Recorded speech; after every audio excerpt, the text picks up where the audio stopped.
Wired Axcess. We'll do it live. Wired Access. Do it live. Wired Access. We'll do it live. Wired Axcess. Welcome to Wired Access Podcast, where I'm your host, DJ K-Dub, Omaha. Today on remote, I have former Fox Sports producer, overnight person that I kind of got close to listening to, Mr. Eddie Garcia. Man, I appreciate you joining this show. And the reason that I kind of brought you on, and I appreciate those who continue to like, follow, share, and all that stuff. The reason I brought Eddie on is because, you know, as I grow up and we grow up, there's people that we kind of listen to and consistency.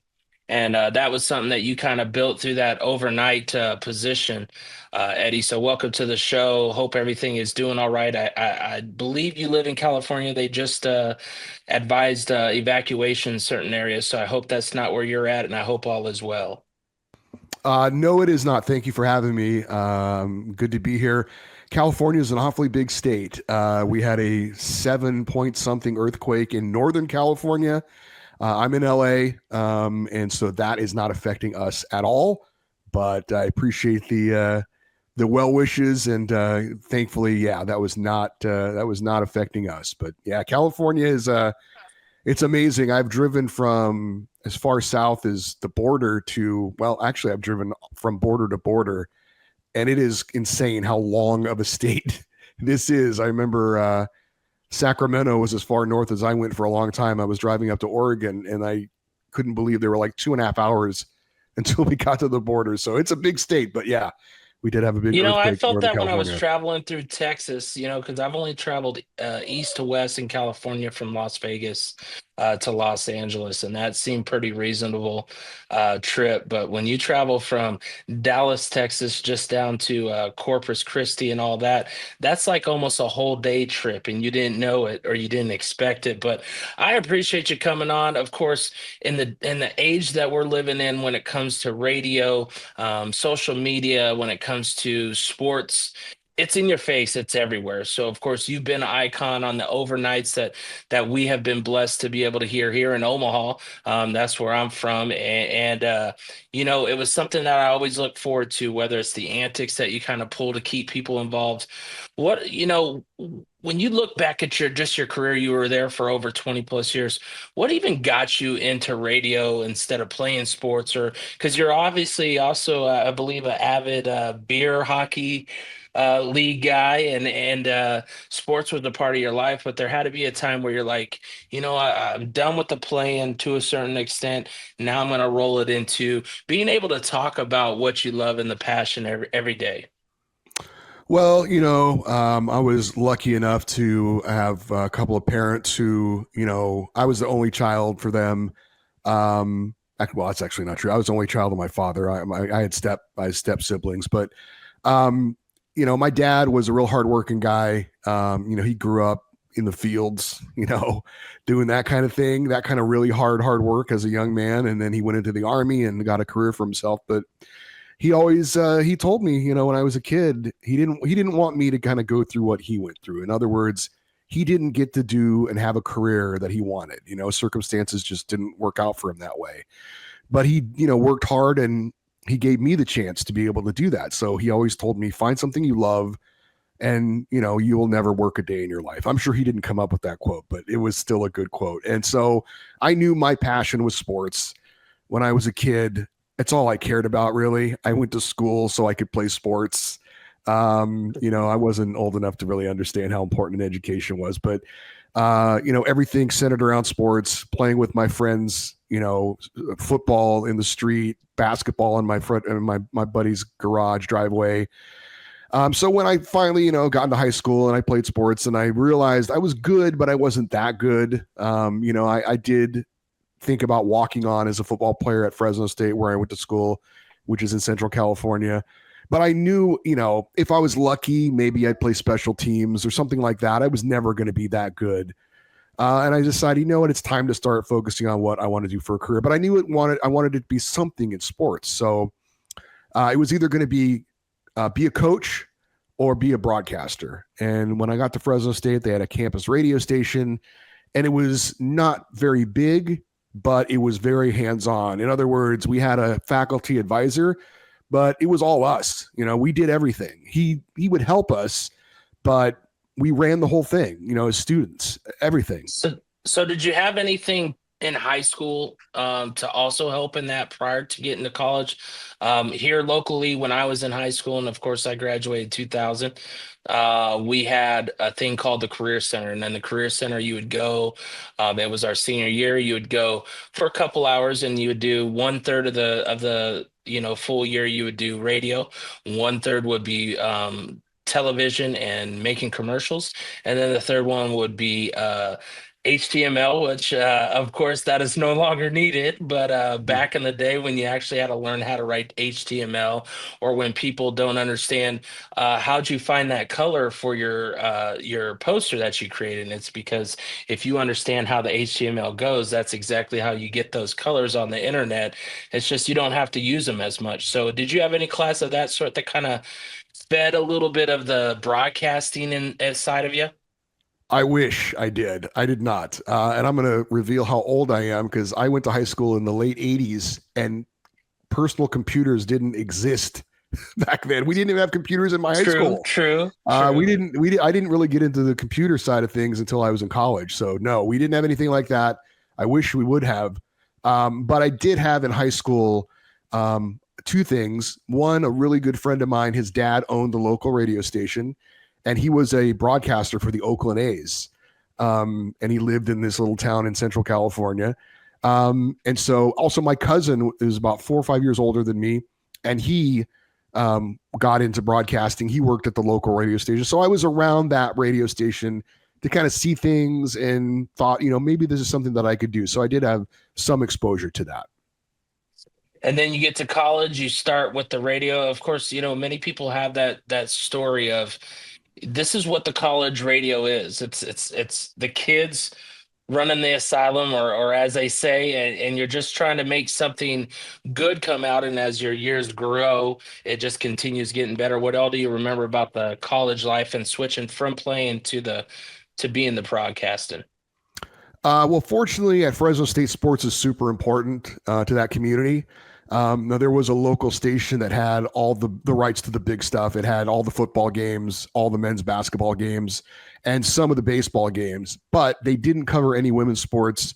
And some of the baseball games they didn't cover. And so we had a chance to do that. And there was a softball team there that had a huge following. They actually won a national championship at one time. And we actually got to do some of the baseball games early in the season. We did all the women's sports. And so we had there's still a big following for that. And so we actually had, I think we had like a 40,000 watt station, which was a big signal. And so we actually did get a pretty good audience there, and people did support us. So that was pretty cool. And we had every time I was there, I was a sports director for 2 years. You're only supposed to do 1 year, but somehow I got to do it for 2 years. But we had the station managers that were there when I was there. They let me do anything I want. So I'd be like, hey, there's a softball game on Tuesday. Is it okay if I broadcast the game? They'd never said no. They always said yes. And then the local guy who had a jazz show was always upset because we put his jazz show off the air that day. But they never said no. So that was really cool. And we were supported. People listened to us in the community, and sports is really important. So it was nice to go to a smaller school where sports was an important part of the community, and we actually got some exposure that way. Well, and I think what, and it's stuff that I even do now, like the additional coverage of anything extra. Sometimes it blows people's minds as far as they go, what are you here for? What are you doing? It's like a surprise, but yet all these athletes and all these players deserve just the same recognition, no matter the level and what they do, because the work to get to where they are is something that most of America can't even handle or even fathom, going, I have to commit myself to this with little to no pay. Right. Pay isn't always in the thoughts or minds. And I think when you feel like you've built something that kind of, and you're able to do those additional coverages as you were able to do, those are the things that are kind of like the receipts in the pocket that go, okay, All right, I'm giving them a voice. I'm giving them. What was all that like, just to be different and be able to kind of not be afraid of asking for something, and obviously seeing in return they're wanting you to do it with little to little resistance, I guess, because some people are always afraid of that question. Should I go cover this? Should I go do this? Like, you don't know until you do it. And I think I could say it from my personal experience. I mean, I just reached out to Coach Held of UNK and got to go cover his school just like I did with high school. And just seeing because they recruit a lot of high school kids from Nebraska. So I wanted to kind of smooth that transition and let people know, these coaches are out here and they want you to have an opportunity, especially now with all the crazy transfer portal and all that stuff going on. Yeah, I mean, we definitely thought outside the box a little bit. We couldn't do the football games, which was the big thing. So we did high school games. There was a semi-pro team in town that was actually really good for what that was. We did their games. So, we looked for different things. There was a local hockey team in town that at the time, and we did some of their games too. And then actually they were really excited about us covering their games because they got no local coverage at all. So anything for them helped. So, you got to look for things when they're not there, find opportunities, and just, go out and think outside the box a little bit about doing some different things. So we definitely did that. When we wished we could have done, the men's basketball games and the football games, but that wasn't an opportunity because the station in town signed an exclusive rights deal that no one else could broadcast any of the games. So it was like, okay, well, we still want to be doing football. So how can we do football? What can we do? So we found some other places to do things, and that was great. What do you remember as your first thing stepping out of the college atmosphere and starting to find your way before you get to your many years at Fox Sports? How crazy it was to start. I worked at 3 different stations in 3 years. And the first one wasn't my choice. I got fired. It was actually a badge of honor because the guy who was running the station, everyone hated, and he ended up going to jail. So that was almost like a badge of honor to get fired by that guy. The second job I had was good, but then I got another offer, and so then I went to my third job. But I was like, man, 3 jobs in 3 years, this is kind of crazy.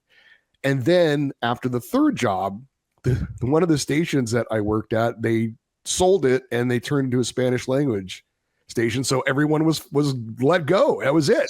Because my last name's Garcia, but unfortunately my dad did not teach me Spanish. So I was like, man, 3 different places in 3 years. This is kind of crazy. And 2 of my college roommates were from Southern California. They got jobs out of college working for Fox Sports behind the scenes. And I reached out to them and said, hey man, is there anything down there for me? And they said, yeah, come on down. We'll hook you up. We'll get you connected with the right people. So I came to LA, never thought I would do that. Came to LA and lived with them again and started working behind the scenes at Fox Sports and, working in a control room and working alongside the broadcasters and feeding them stats and looking up things, working in a research department. So definitely didn't see that coming, but was a good experience to, get exposed to, broadcasting at the highest level. And fortunately for me, though, after a few years of doing that, they started Fox Sports Radio. I was already working for Fox Sports, so I knew the people that were there. And I said, hey, I'm actually a radio guy. Is there anything on that side that I can get into? And they said yes. And so I started, on the bottom there and worked my way up. And then 23 years later, crazy to think about. When you think of just even those jumps, I think sometimes, and I'm pretty sure nowadays is just a little different, but not as, it's still similar things, whether it's money, whether it's being able to get your stuff out in a fashion time, or even being able to find your home. What do you think was kind of your hardest thing for someone that is going into radio? Of course, now there's so many avenues to take a radio, but back then, it was trying to just get your foot in, and it isn't like you're going in for millions upon millions of dollars. You're having to make decisions on how does this, because a lot of the people that I know locally, they have second jobs, whether they are a commentator for a local college, whether they're doing local baseball. Like, it's crazy the amount of jobs that you have to add on in order to enjoy. But like you said, it's not a job. It's still enjoying what you get to do. Yeah, I mean, I'll be honest, I wasn't smart enough to think about, where am I going to be when I'm in my 50s and 60s? You know what I mean? I was just doing what I wanted to love, what I loved. And it wasn't for much money, but it was enough to live on. And, I wanted to enjoy my life. I wanted to do something that I cared about. And if that eventually kind of came along, that was great, but it wasn't something I thought about. So, I wasn't too smart in that regard. There, you do have to think about what are you going to do when you retire, and putting money away and investing things and all that kind of stuff. I didn't think about that for years and years and years. But yeah, I mean, it's a very competitive field to get into. A lot of guys and girls want to do it. There are only so many opportunities. So yeah, you never know which way it's going to go, but I know, when I was coming up, I just was looking to do something that I enjoyed. And, I went to school with different people. I was friends with different people. And, I was single for a long time, which was kind of to my benefit, because once life starts going along, once you get into a relationship, maybe you have kids. Now it's not just about you. Now it's not just about you having fun and doing what you're going to do. You got responsibilities. So, maybe they would kind of drop off and they went into something else. They went into teaching, or they went into whatever. So it's something that you have to, I guess in some ways, maybe you have to sacrifice if you really want it enough, just like anything else. But, for me, I knew what I wanted to do. I stuck with it for a long time, and was able to have, a certain level of success. When you look back and you think of just that part of it, like the sacrifice but the reward, and you look at what you were able to slowly build and accomplish, what do you think was one of the biggest learning things through the process, and what is one thing that you were able to stick to who you were and be who you were the whole time?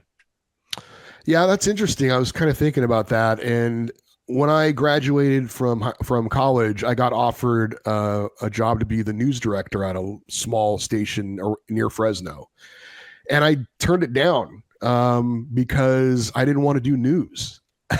I didn't want to, go to the city council meeting and sit in on that and have to report on that. I thought that was the most boring thing in the world. I had no interest in that. Goes above city. But hey, I mean, it was a full-time paid job right out of college. And I said no. I was a part-time radio guy running the board for baseball and football games, and doing a morning little sports report, and DJing on the side and that kind of stuff. But that was my choice. That was not something I wanted to get into. I wasn't thinking, necessarily about the money side of it. And then, once you go down that road, then who knows where it leads, So early on, I definitely stayed true to what I wanted, regardless of any other opportunities that I had.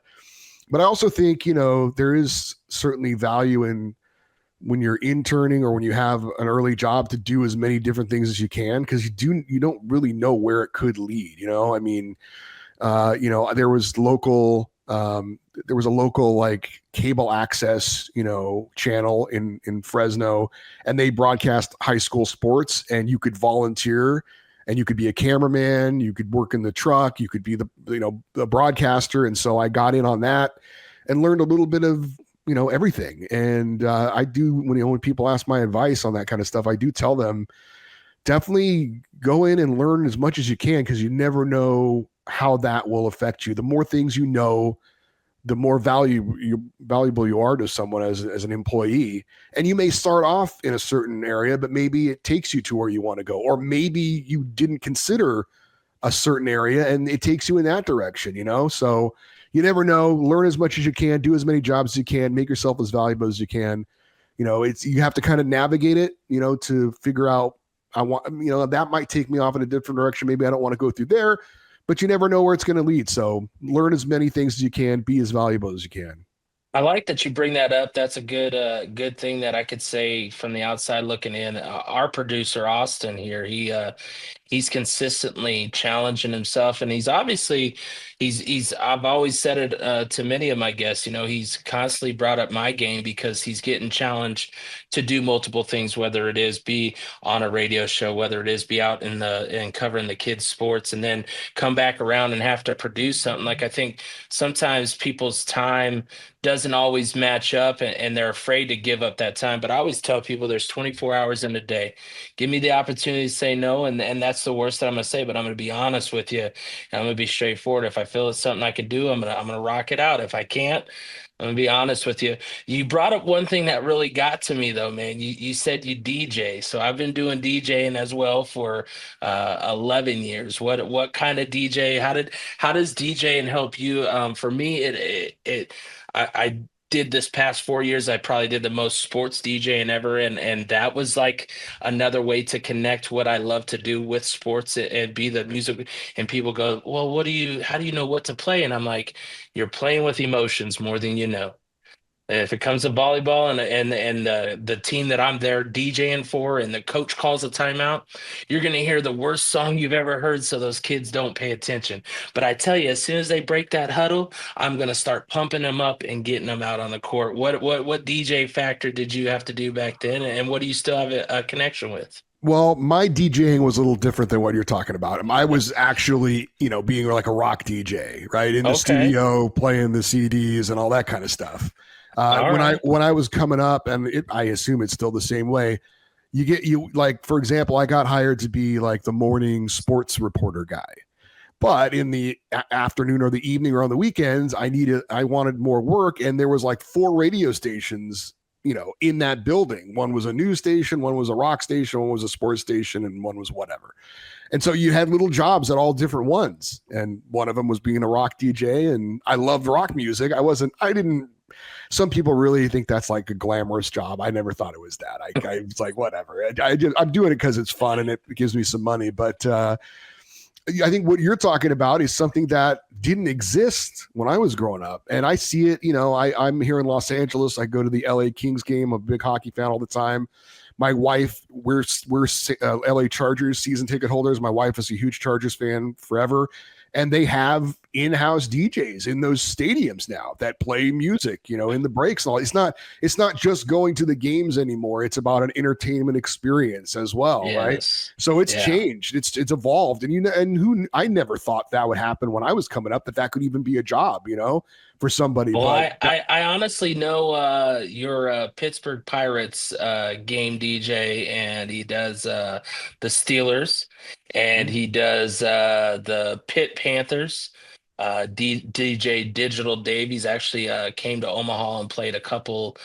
They have those parties at the College World Series that he's played at. So I got to kind of meet up with them, and he kind of was like the spark to me to go, this is an opportunity where you get to not only do what you love with music, but also ingrain it and get the fans' reaction. And I think it's another element to the game. I could tell you though, I tried. When's the last NBA game you've been to? Probably most recently, right? I know you're a big fan. I don't. I have not been to an NBA game in decades. It's not. What? No, I'm not In an the NBA LA fan. Live? Come on, I know, man. I know. My dog is upset about that as well. No, I'm like I said, I'm a hockey guy. I'm a football guy. I go to a ton of that, but I have not Yeah. gone to an NBA game I So haven't they gone try to play like instrumentals in between.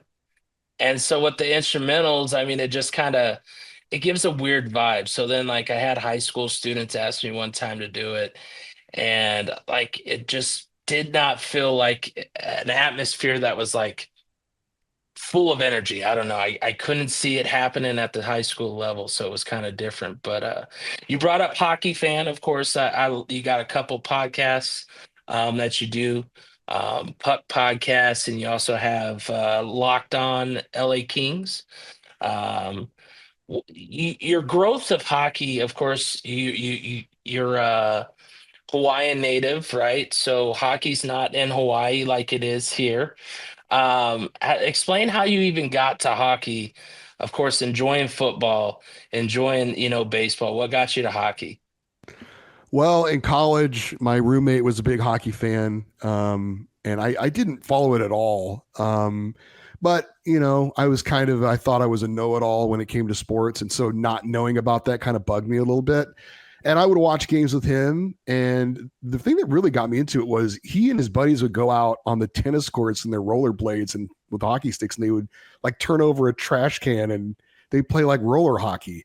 And I'm like, this looks like fun. So I bought like the cheapest pair of rollerblades I could find, just in case I didn't like it.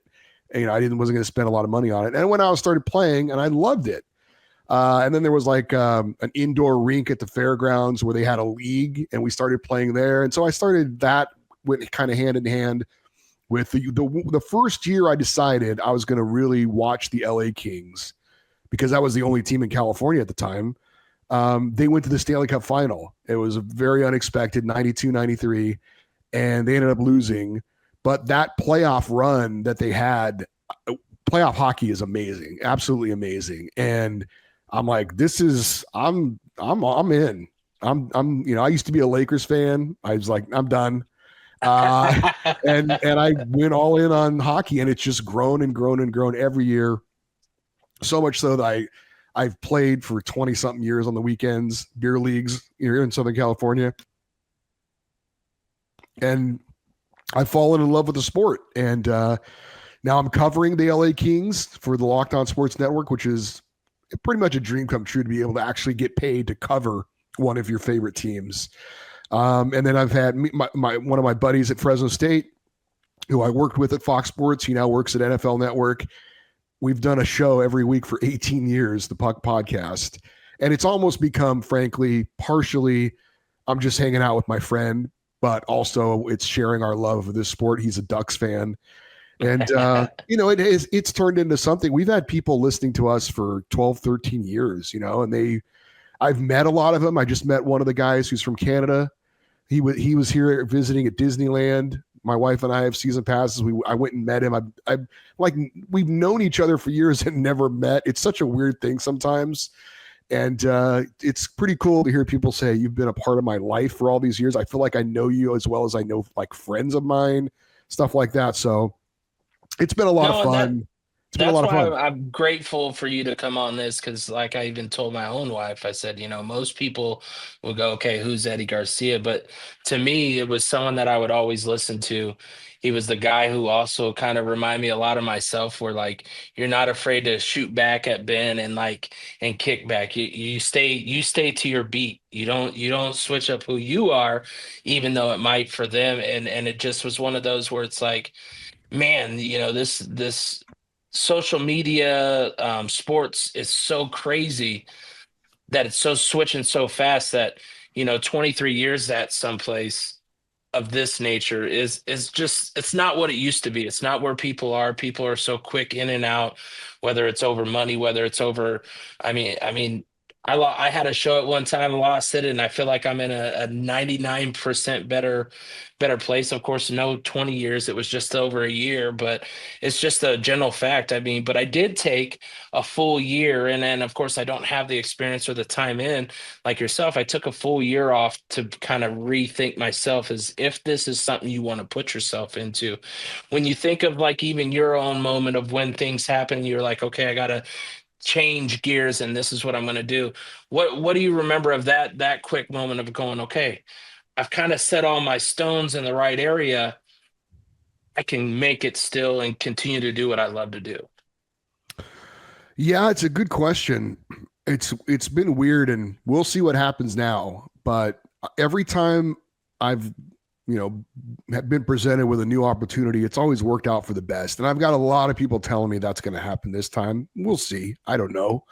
But it's just always seemed to work out somehow. So I'm optimistic, whatever the next course is going to be for me. But, look, you work someplace for 23 years. That's, I know my 23rd year, the anniversary of me being there 23 years was in late October. And, anytime that comes around for somebody like me, you reflect, you're like, man, that, you think of all the things that have happened over 23 years and getting married, and all the other things.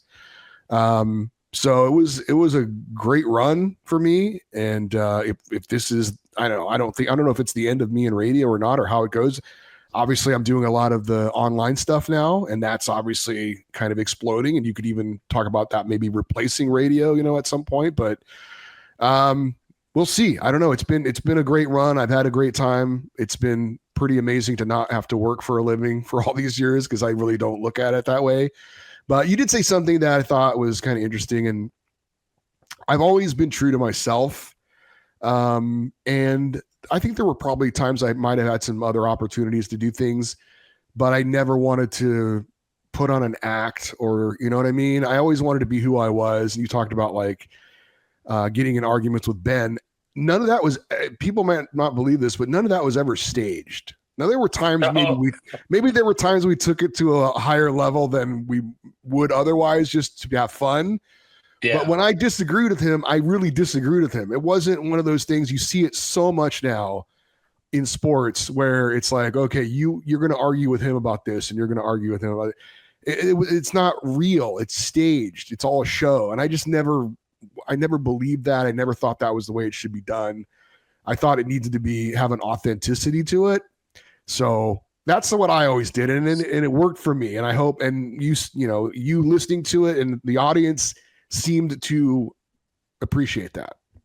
Yeah. And you know, and it's funny that you say that single part, because like, that's honestly, when I look back as even to why like my part kiltered and changed, was because you know, it was like anytime that we'd have a discussion on the radio, it was more of like, let me see how I can flip it to see if it can get more people to listen or to hear you know, and of course, being on the radio, you know, the quickest thing to get someone to call, right? Like whether it's the biggest discussion, you just say one word about that guy, and then all of a sudden your phone's going off. But it's just like in this interview, you know, I'm so more about what is real and what is live, and I could tell you from my point of view, I always thought it was real. Like you said, I felt the true on, well, one, whether you were going to really argue or you're just saying what you're saying, or two, whether it was like, okay, now it's going on. And of course, from the fans' point of view, there's times where you're just like, man, is someone going to back down here for a moment? You can feel you both going at it. You're like, someone's got to break, right? Someone's got to get out of this. And you guys, and it would be like the end of the show, you know, 5:00, and boom, it's just off. And you're like, what did I just finish on here? Are they in the right place? Are they right? And so it's funny that you brought up just the whole connectivity and how what you have portrayed is exactly what from my point of view, I always got. Well, I'm glad that you took that away. And like I said, I've gotten a lot of great feedback from people, a lot of kind words. And so it's been, I did it my way, I guess. It was an old song that was at one time, but it worked for me, and I have no regrets. That's for sure. When you look back at all the things that you have done in radio and just in general, what's one thing that you really enjoyed, but of course you maybe not have been able to keep going with it, whether it was for pay, none of that matters, but just, man, I really like to do this, but I just couldn't find a way to make that a full-time part of the radio. Was there any part of your radio that you remember? Yeah, I really wanted to be a play-by-play guy. That was my dream. And I loved doing it. I thought I was good at it. I still miss doing those games. But those jobs are hard to get.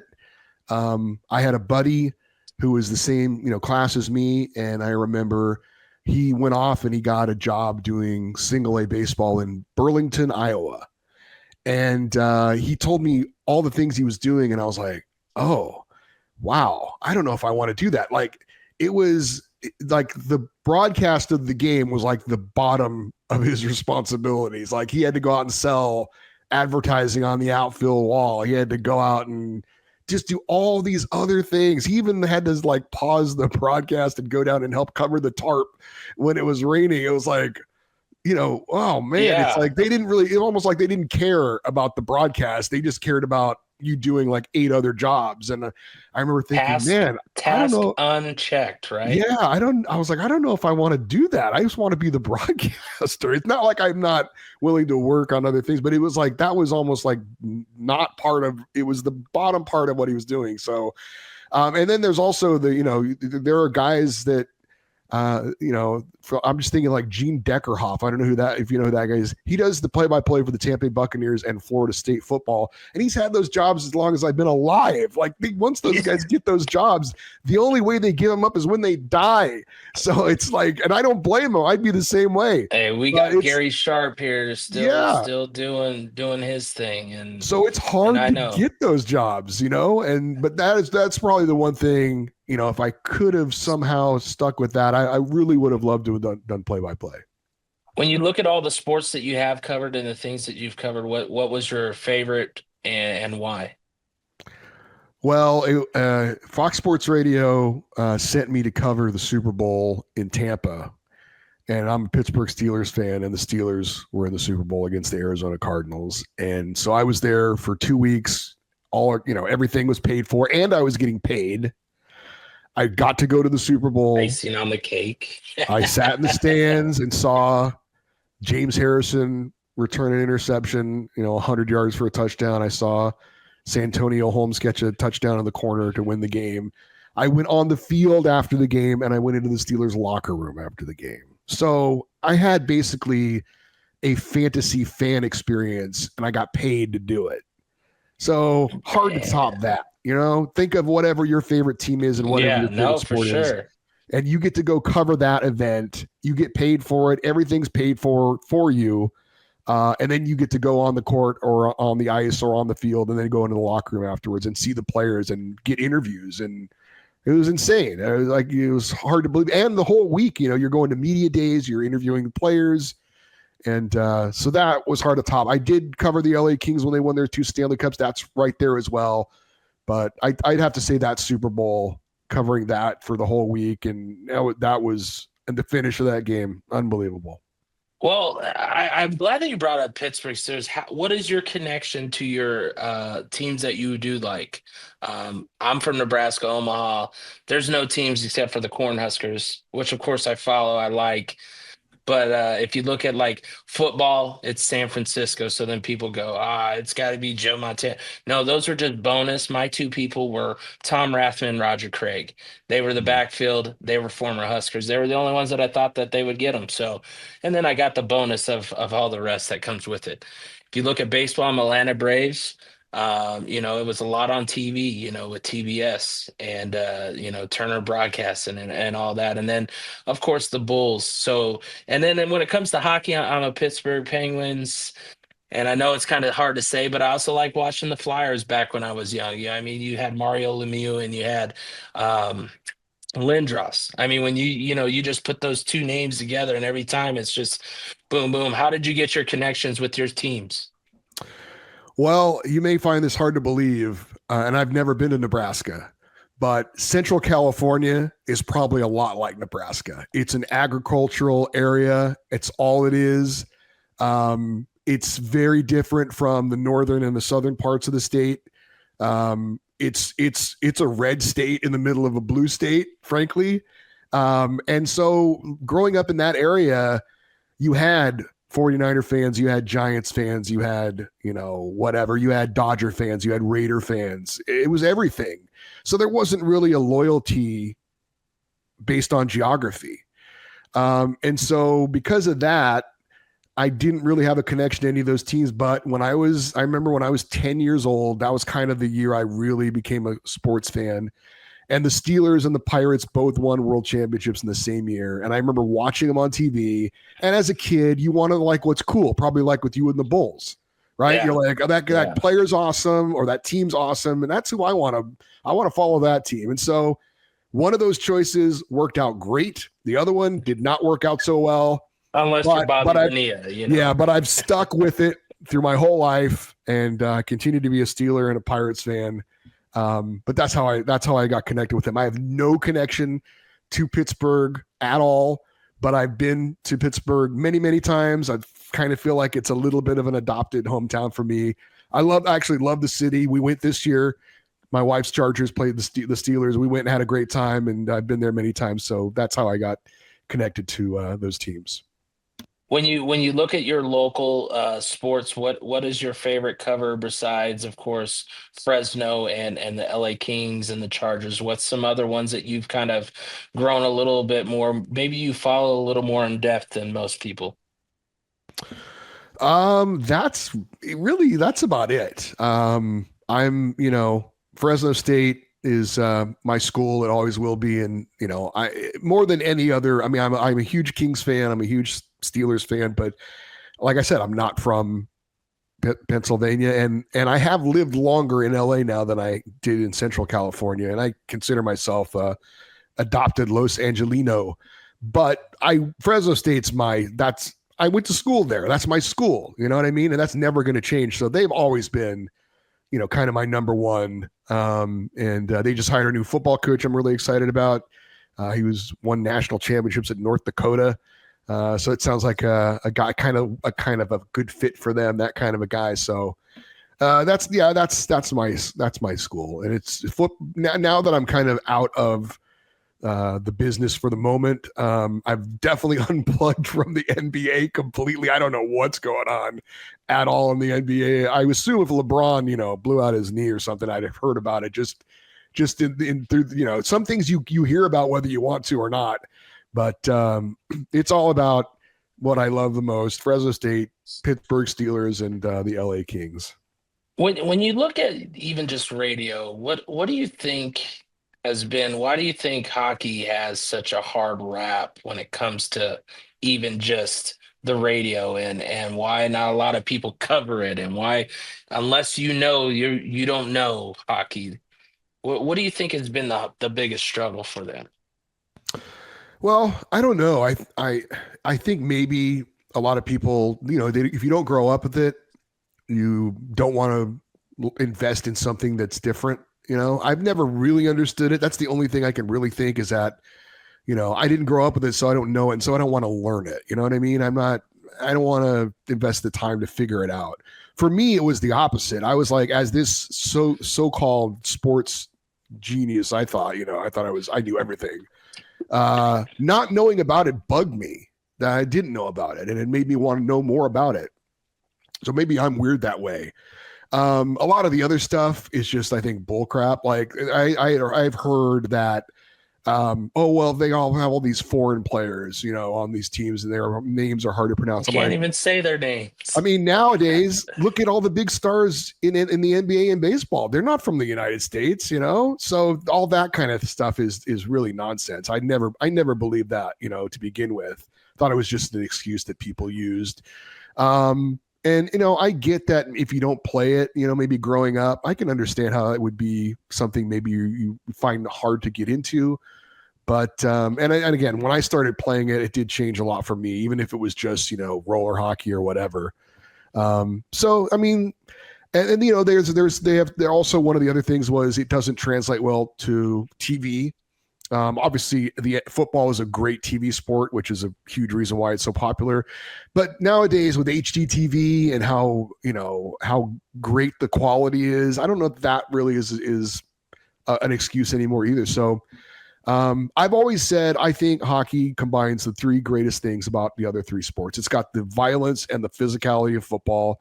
It's got the back and forth offense to defense style of basketball, and it's got the hand-eye coordination of baseball, and they pull it all in one sport, and it's amazing. I don't know how people don't get into it, but I think it's so many people.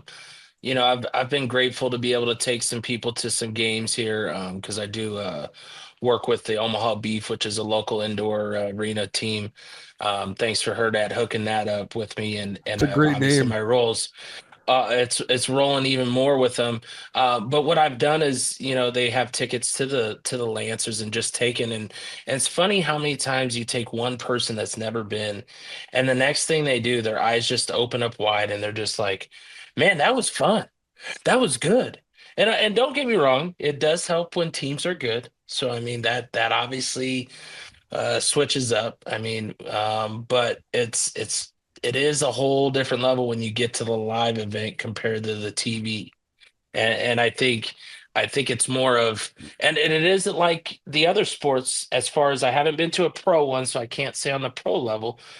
But on the college level for UNO Mavericks, which are a pretty decent team here out of Omaha, and the Lancers, those tickets are pretty reasonable. And I think if people knew that about how you could take a family and enjoy these events, still get them around the atmosphere of pros or high school or college kids, it might actually get them to understand that there is stuff and that's why I love sharing with what I do, because I've not only had football players, basketball players, volleyball players, I've had track people, I've had, like, I don't stop just because it's football, or just, and that's probably the biggest thing that you probably seen doing with what you do, is everybody's like, they want that meat and potatoes of basketball and football. And then the other stuff are those side pieces that are like, we don't have to have them. We could do it without them. And I get the reality of that, and I don't necessarily disagree with that. I'd always thought if I had a show, you still have to play the hits, and I get that. And it is going to be mostly about football and to some extent basketball. But I've always felt there's room for everything. Even me, like, when I was with Ben, he would give me 1 week, a couple minutes to do the Puck the World report, which is what he called it. And that was just, and people, I mean, I just think there's room for everything. I understand you're not going to lead off with that, or you're not going to have a whole hour of that, but just, I do think that there's room for all of that. You know what I mean? And I think people are interested in knowing kind of a little bit of everything, because, look, I love pizza. I don't want to eat it every day. I want a little something else every once in a while, just something to change it up. So I've always thought there's room for it. But I do understand the realities of, the football's got to be probably the main course, but you can have some appetizers now and then. Well, we'll get you out of here on this. I greatly appreciate, your time. If you guys have never heard Eddie Garcia, he was formerly on Fox Sports, but has 2 podcasts that you guys could check out. One for Locked on the LA Kings, right? Mm-hmm. And then Puck podcast, where it's a lot of hockey talk, but it's also just getting to know them and the sport. But when you look at your past years and you think of, I mean, you're doing late night radio for yourself, and you're trying to, obviously you got to keep people interested. What was probably the hardest time throughout the year that you would find to not be complacent in what you did, and how would you rebound yourself to maybe give yourself a little refresher? Because I mean, if you're doing some of the same things for 23 years, it can get monotonous, but you obviously found ways to make it where it was worth it every time. Yeah, I don't know. I never really got tired of it. I never really thought, oh no, we got to talk about this again. I don't know. I never really found that. The only thing I would say is that my wife is just hardcore football. I mean, the biggest football fan you'll ever meet. And when the season's over, she's like depressed. And I'm like that. It's like that was the time it was supposed to be, and now it's over, and then it'll come again. You know what I mean? It's like I don't get depressed. It's not going away forever. It's coming back. So it doesn't bother me. It's like, okay, now it's time to talk about or do something else. So no, I never really found myself like, oh no, we got to do this again. Oh no, we're talking about this again. We always had a good time. It never got stale. I mean, even when there was no sports during COVID. That's when I got into the radio, was COVID. Yeah. And we were able to just find ways to connect. And I obviously don't have the 23 years or the extended, but that was when I got my show opportunity, and we turned it into more listeners for the radio station. And it was like, okay, so that told me like what I do and how I do it. It obviously matters to the right people, and you get it in one person's ear, and it just kind of rolls and goes from there. When you think of that COVID time, what was probably your hardest thing during the COVID time?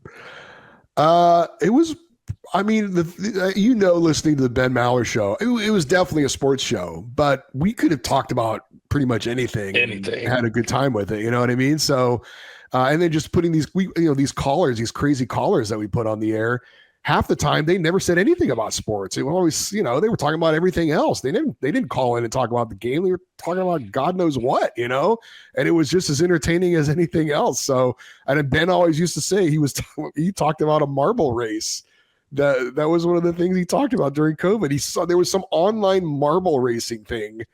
And I guess people were starved for sports. They were like gambling on it. And, he was watching a marble racing. So it just goes to show you not necessarily what you're talking about. It's like the people that are talking about it and how they're doing it. And you could turn anything into entertaining, I guess. If you can marble, and you can win the race on the next game.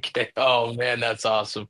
Well, I appreciate your time, Eddie, and I appreciate your story. Of course, there's hopefully one person that might be looking to get into the field, and of course, knowing that one, you got to be a dog and you got to be willing to do a lot of things if you're trying to get somewhere. You can't just sit stagnant and think that they're going to find you. And two, you built something that has obviously grown to who you are today, and you stuck to what you do. And we greatly appreciate your time and your story here on Wired Axcess.